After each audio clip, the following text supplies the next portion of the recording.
Welcome to the Fire Family Collective podcast, the show dedicated to supporting the unsung heroes of the fire service, the wives, partners, and families who hold down the fort while their firefighters serve.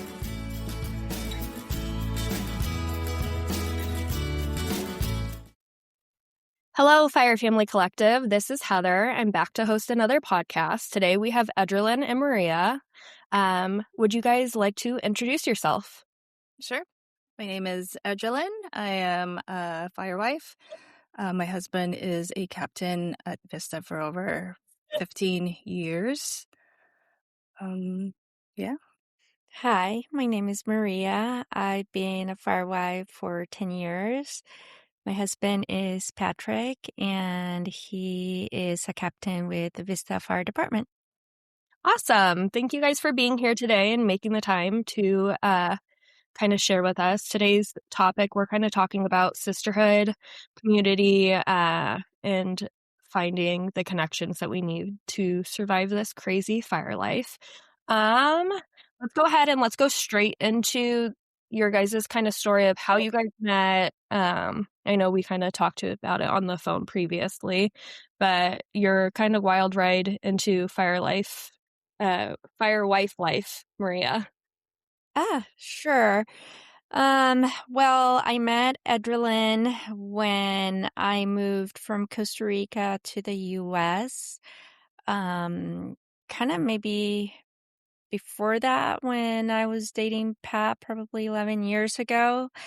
And once I did move here 10, almost 11 years now, Edgerlyn made sure I was feeling welcomed, included.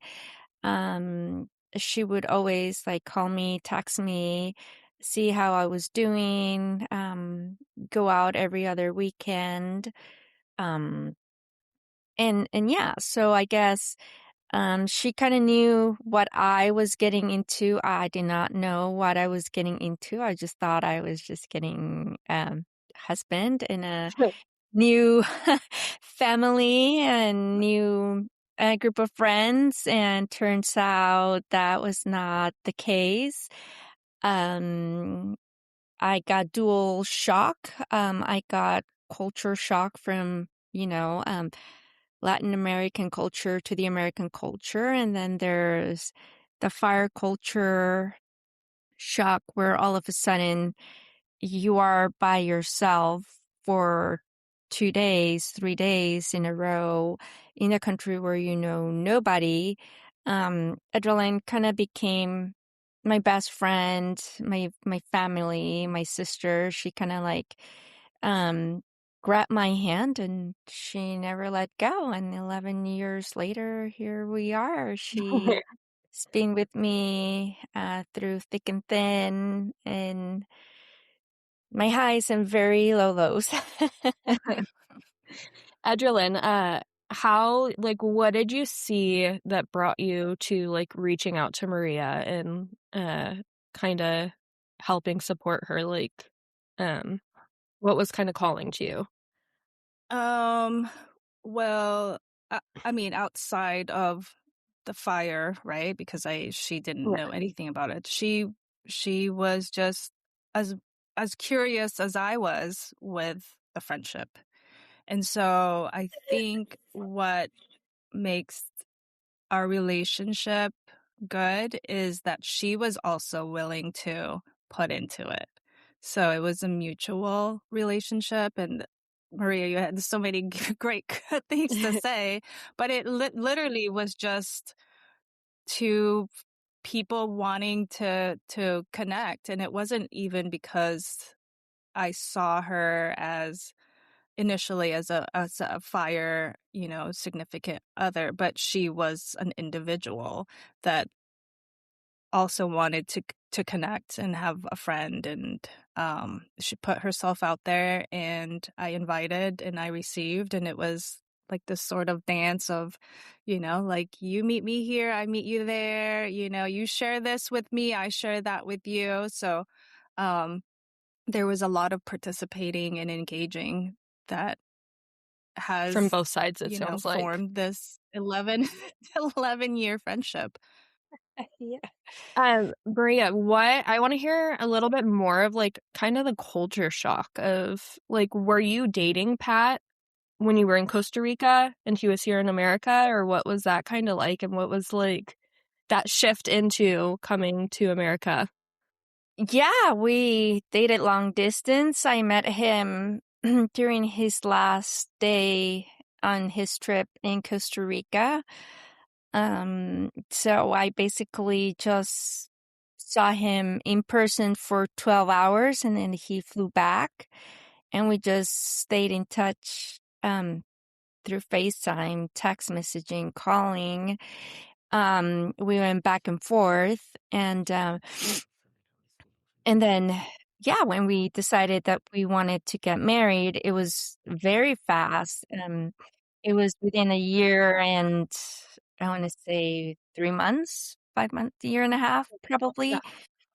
And then the shock is that in Latin America, you don't move out of your parents' house when you go to college. You just live there until you get married and then you move out. Um, so even though you think you're independent, you're not independent. You're still surrounded with family. Yeah. Plus, Latin America families are very big, and you always have your mom, your dad, your sister, your aunt, your cousin. Everybody's in your house, every You have weekend. a big support system right there at home.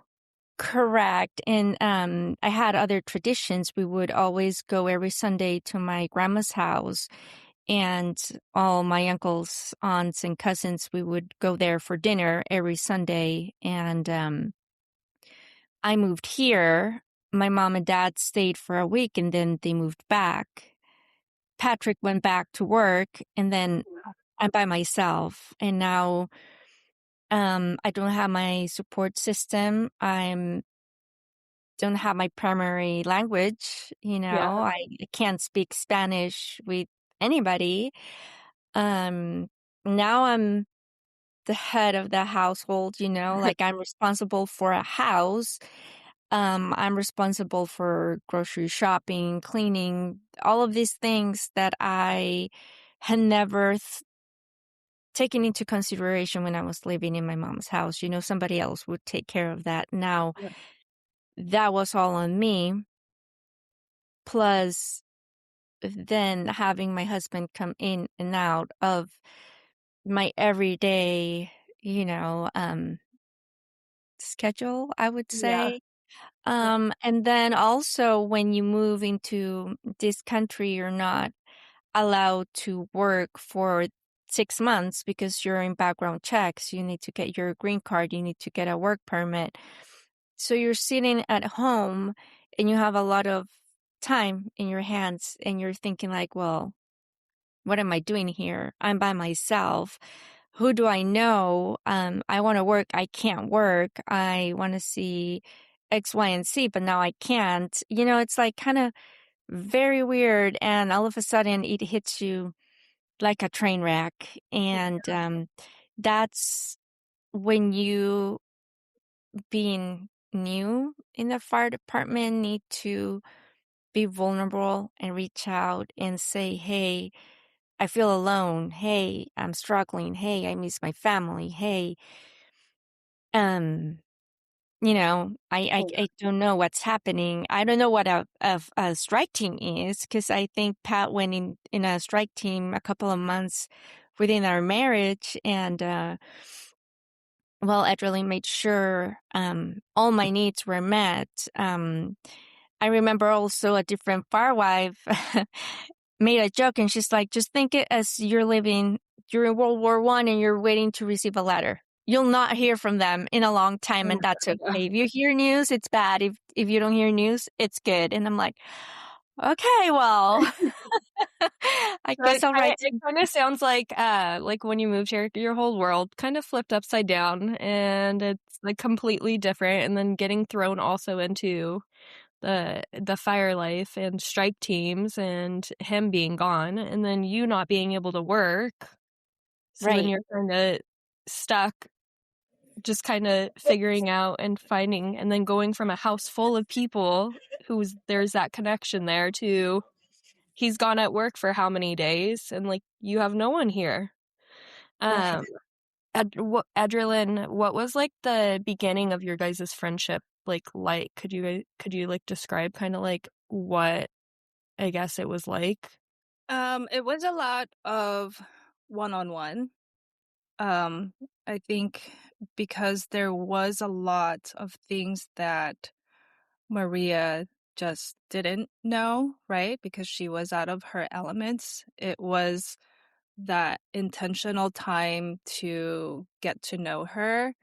Um, I think that made a big difference in our relationship. Like she mentioned, there were a lot of things that she didn't know. And in fairness, it was Maria's incredible um, ability to be vulnerable and trust someone who she barely knew. Right. And so there was that reciprocity where she would tell me something vulnerable about her, and I too would do the same, and we just built our trust and friendship that way. So I think there was a lot of, yes, hand holding, but in a way that was um not because like, hey, I know everything, let me show you Yeah. the ropes, let me show you the way, but it was hand holding in that I was trying to provide security with Maria in that, yes, there will be moments where she was going to be alone. Like I couldn't be there for her all the time also, right? Because I have Yeah. my work, my kids too, and my own home to kind of keep in stock with food or whatever, but letting her know that when she does need me, I will be there, but she needs to tell me what she needs too, because it needs to be known, and I can't keep guessing because I'm gonna guess it wrong. And I think that that goes also the same way with your partner, right? Like you have Yeah. to be able to vocalize what you need so that your needs can be met. So I Yeah. think in just relationship wise, you have to always, advocate for yourself and be honest and be vulnerable in order for people to show up in the right way, in the way that you need them to. I really like how you said that. Yeah. Um, so I think you're right with the open communication to be able to, because we're not mind readers. We can't read each other's mind. We're Mhm. all kind of individual. We like different things, Yeah. but to be able to be vulnerable to each other, to be able to openly communicate and not have, it sounds like there wasn't really set expectations, more so that giving and receiving towards each other. Does that sound Mhm. a bit right? Or Yeah, yeah. Yeah. And it's morphed too the way that Maria and I maintain our relationship and maintain our yeah, communication, right? Like she is a lot more independent now. She's like working, she's she has different circles also. So our frequency is not always as much as before for us connecting and hanging out. And that's okay, right? That's where we want our relationship to grow.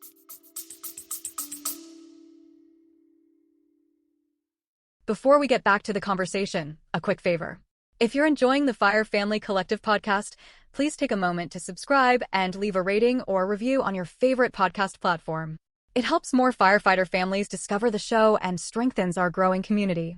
And if you're a firefighter wife or partner looking for connection, support, and people who truly understand this lifestyle, we'd love to have you join us inside the Fire Family Collective community.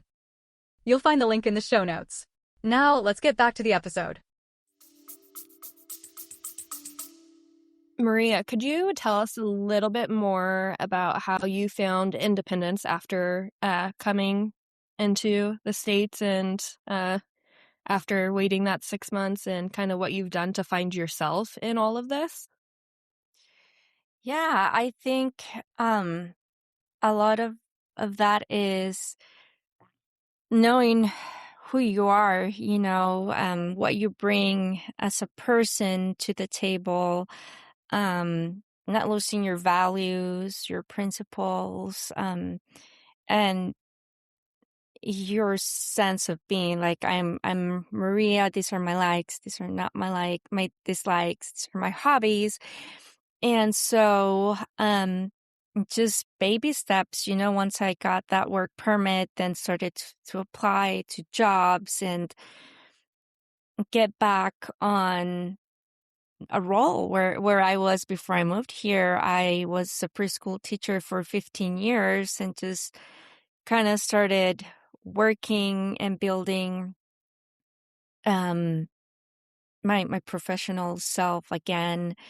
And as time moved on, I met different firewives. Everybody has a different personality, so you kind of like gravitate towards people who have a similar mindset, or you know, Kind like of to align with to what you're joke and don't into. take offense on things like your jokes, or people who are like to say things straightforward as you do.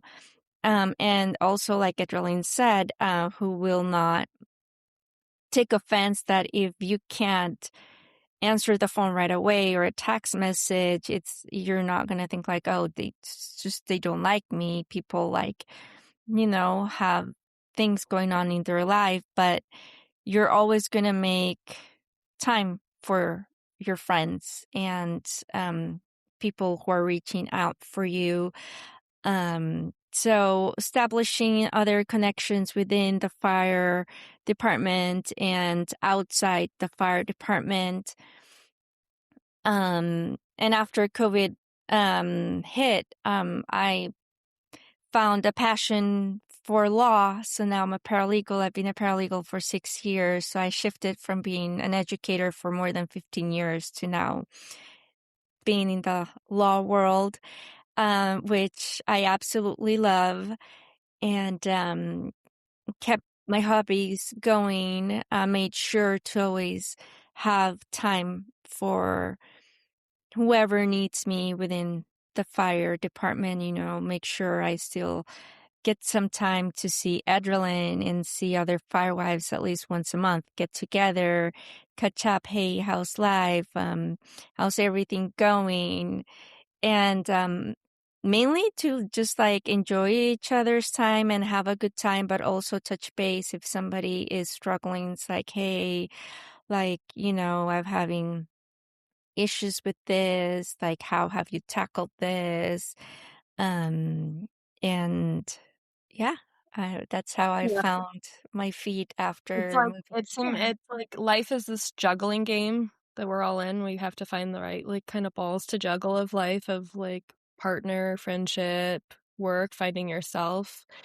Um kind of all of that. Adrenaline, like what is your independence out of this too?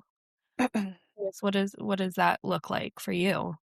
Um, it's I would definitely categorize myself as a very independent person. Sometimes I'm too good at it, where I have everything planned out. I'm like, that's how I deal with my anxiety, is I like to take control and plan every detail, right? And I like to troubleshoot, and I just like to be prepared for anything. And sometimes, like I said, I'm too good at being independent. Like when my husband comes home, he's like, "What are you guys doing?" And we're like, "Oh, we're busy and we have A, B, and C, and we have to go do this and that." So sometimes don't do that. Right? Like sometimes I'm too good at it that I'm like, well, great if you can make it, great if, it's all right if you don't. But that's not like fair to him, because he's trying to get into our routine and our groove. So like you said, it has to be just a balance of independence, and when to cut stuff out of your schedule, and just really prioritizing like what's important to me, and that's family.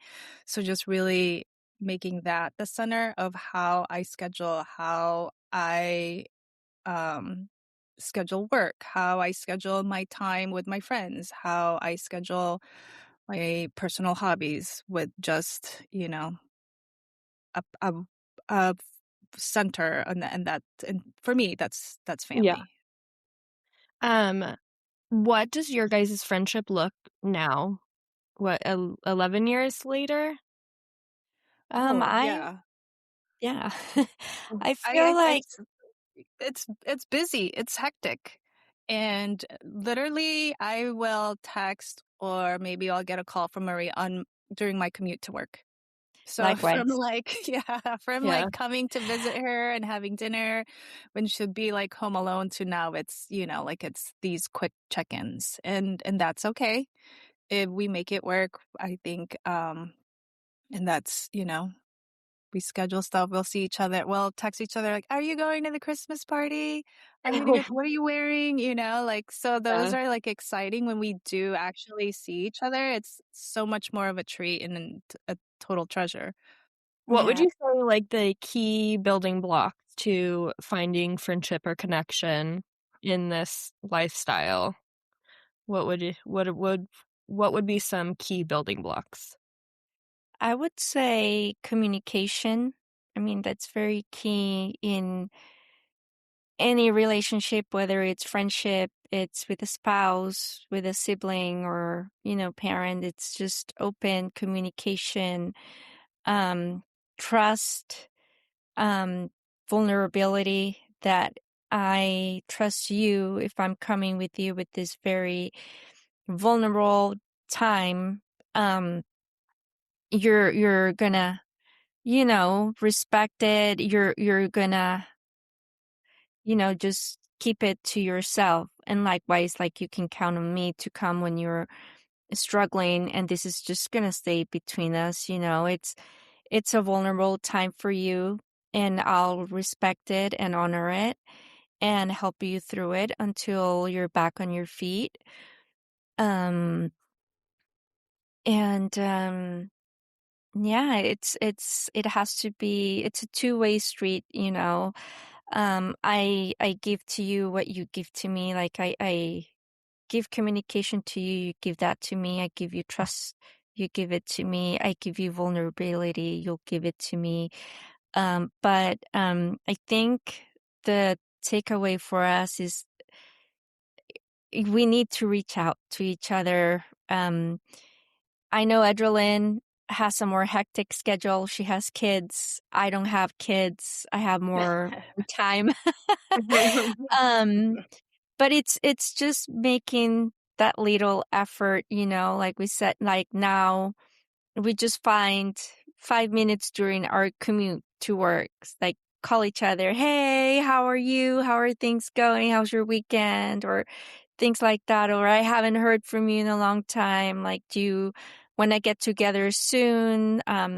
Whether it's just both of us, or do you want to like call X, Y, and Z, or let's try to, Yeah. yeah. It's making that effort, even if it's small. This little small, like phone calls, the 5-minute calls add up to keeping the strength in the friendship. Yeah. Yeah. Um, why, Edgerlyn, why do you think that, like, we in this community would need, like, friendship within the community? People who kind of get it or living similar lifestyles.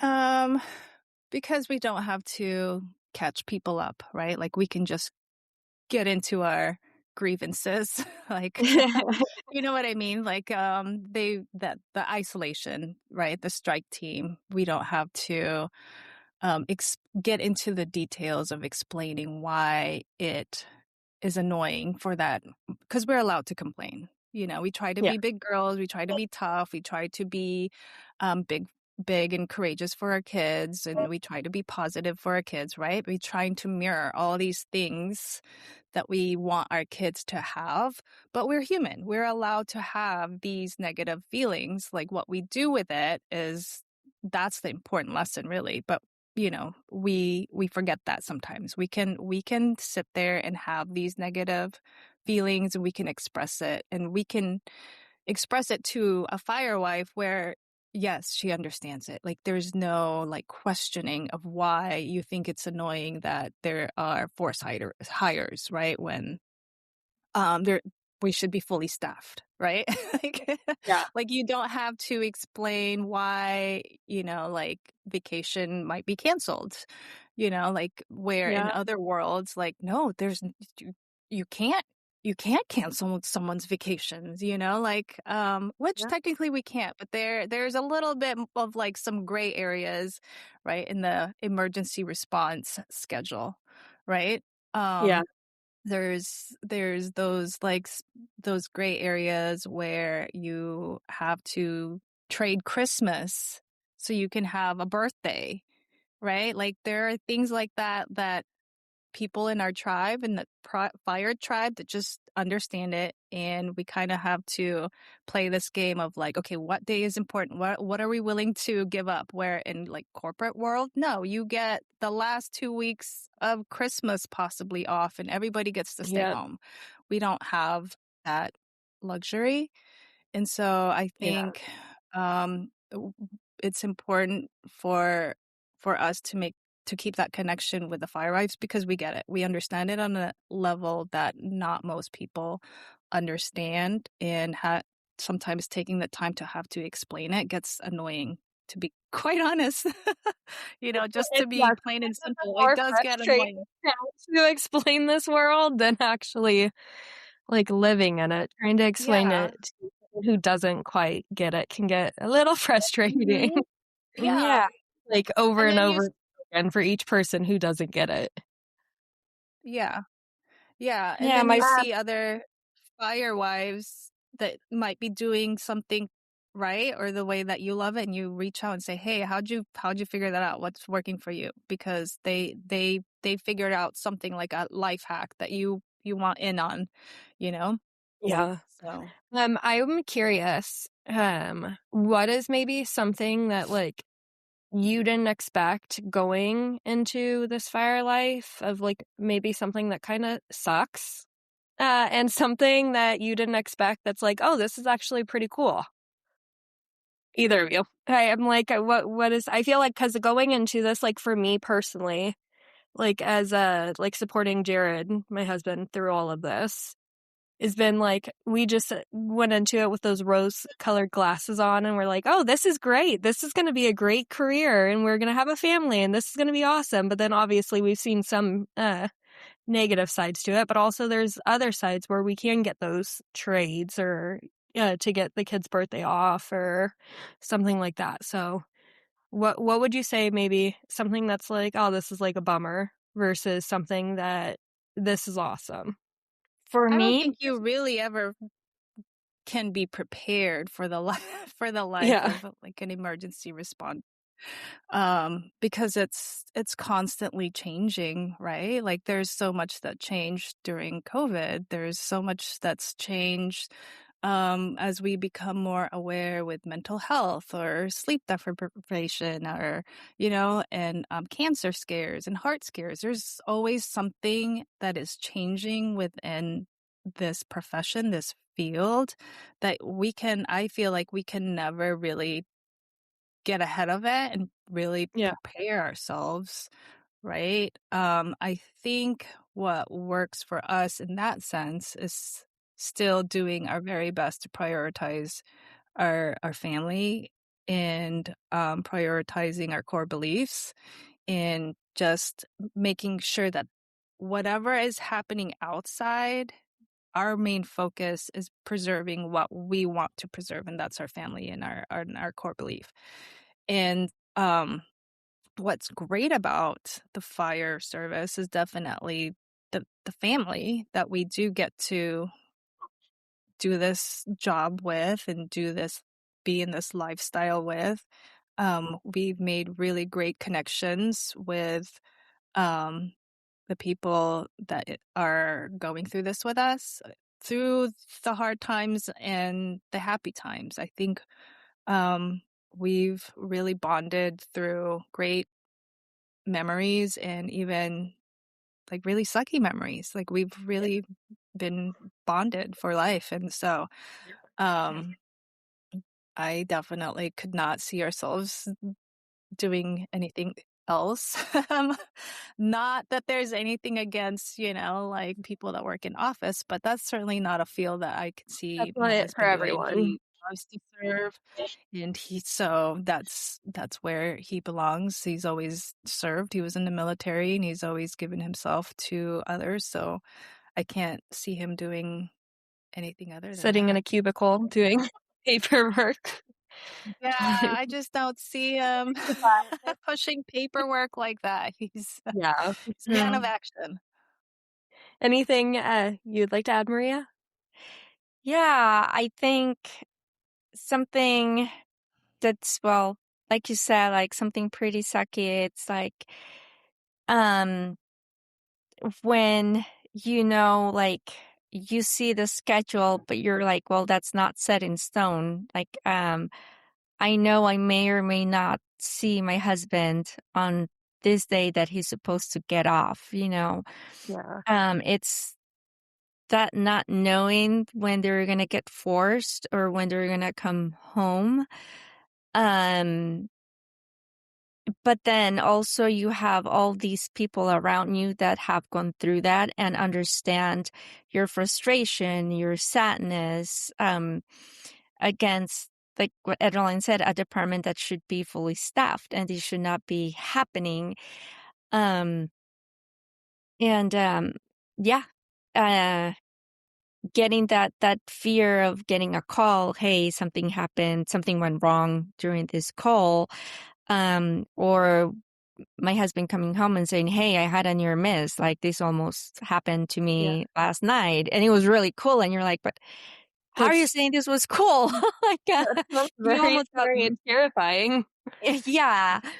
But you also see it like that their eyes are like, so lively, and it's something that they're passionate about that nobody else would understand if they don't have that passion. Like, who in their minds would love to run into a building that's on fire? And, Yeah.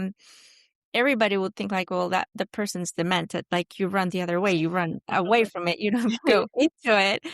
Um, and then all you can do is just like, yeah, support them and hope for the best, and live your life. And then, like Adrenaline was saying, like everybody within this lifestyle knows what you're going through, knows what you've been through. And I think it's very important to pass like the baton to the new firewives and let them know, hey, we've been on your shoes, we've already walked this road. It's okay to feel this. It's okay to reach out. It's okay to feel scared. You don't have to keep it in, just because you're the new wife. Don't be shy. Like, it's okay to be mad. It's okay, just Yeah. just reach out. Because outside people, corporate people, like my friends back home, don't understand, like, oh, how are you happy to have the house fully to yourself for 2 days? Like, are you happy you're not going to see your husband for 2 days? I'm like, well, it's pretty nice to have the house and the peace and quiet. But how do you like to have your husband Monday through Friday, you know, Yeah. um, 5 to 10? Like, we all adapt to the lifestyle. This is normal for us now. This is, yeah, it's, Yeah. it's her day to day. It's her normal. It's her standard. It's crazy from the outside, but I wouldn't have it any other way. Yeah. We had that bond through the good times, but also through the traumas we've gone through. Um, the Adrenaline says the cancer scares, losing our friends to cancer, our family members, our brothers, sisters, and that's something that will tie us Yeah. to the rest of our lives.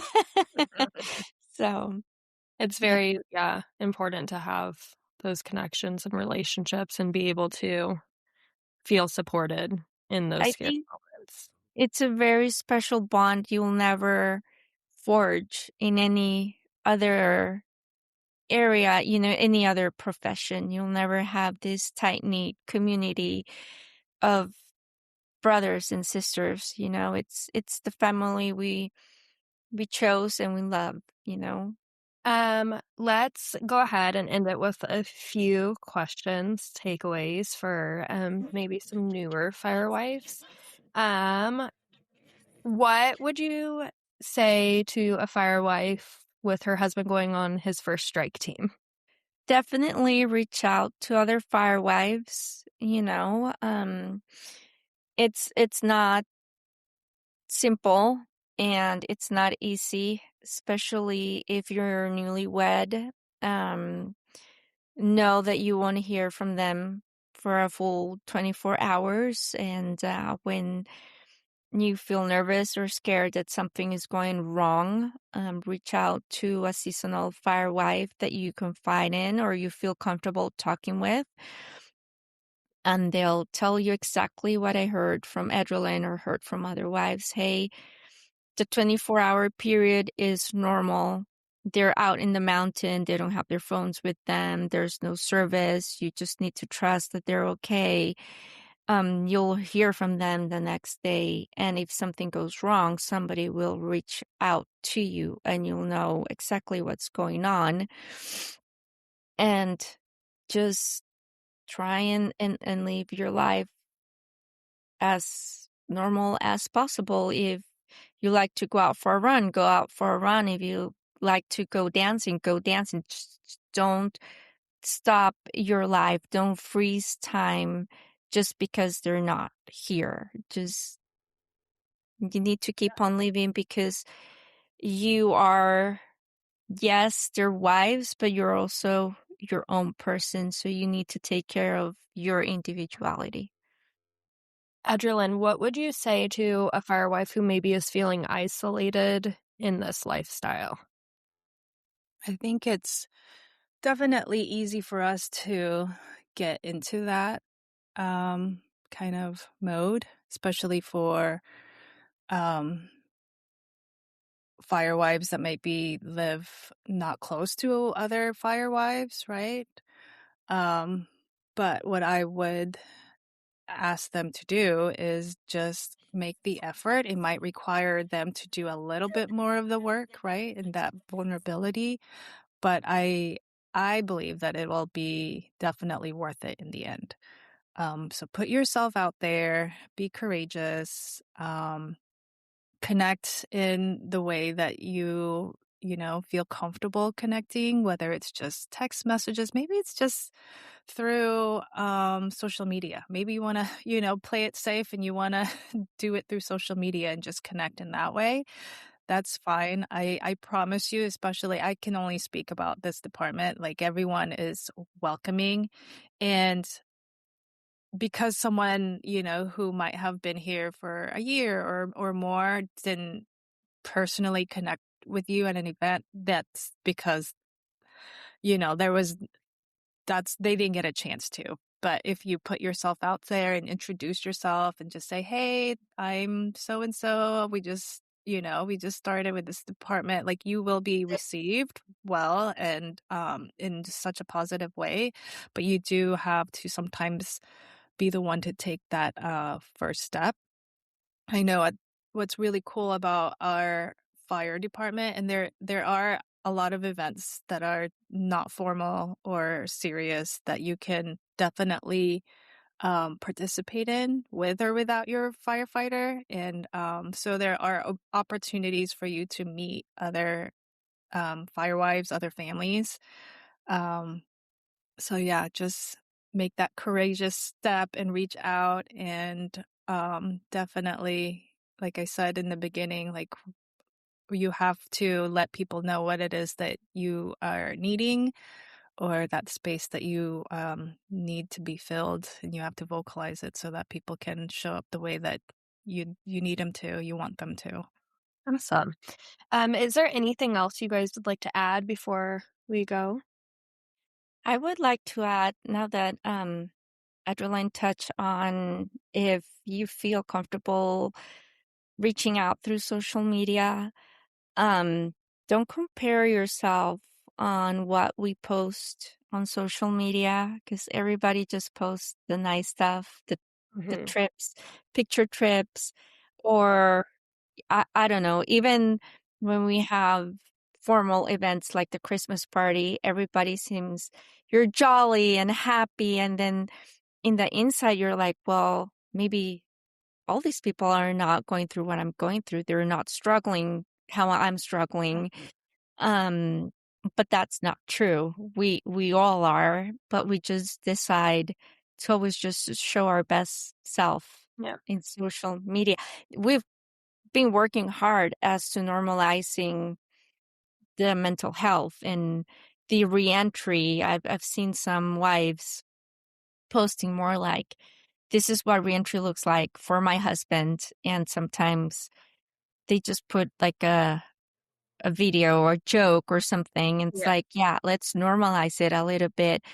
But for a newly firewife, maybe they just are like, oh, maybe this is something Something's just wrong with me or something's me wrong. and my husband, our marriage, or this just happening to me. It's just like, no. I remembered one time calling Edrelyn and I'm like, Edrelyn, this is driving me crazy. He comes back and there's clothes everywhere. And she's like, oh, yeah, like that used to happen to me as well. I'm like, oh my God, I thought it was just me and him. And this was just like driving me crazy. Like, it's just like little things that until you're vocal about it, you see it's just not you. And it's just like maybe not a perk or a problem, an issue. Yeah. We're Just doing because just it's not on social media doesn't mean it's not happening to all of us or differently yeah. in different ways. It's always, I forget who, I heard someone say it's like rocking the canoe. They get out of the canoe, they leave for work, the canoe's rocking and we're there to drive it. And then they get back from work and it's rocking again once they get back in. So it's kind of finding how to balance the canoe. Awesome. Okay. Well, thank you, Fire Family Collective, for listening to us today and joining. I hope everyone has a great day.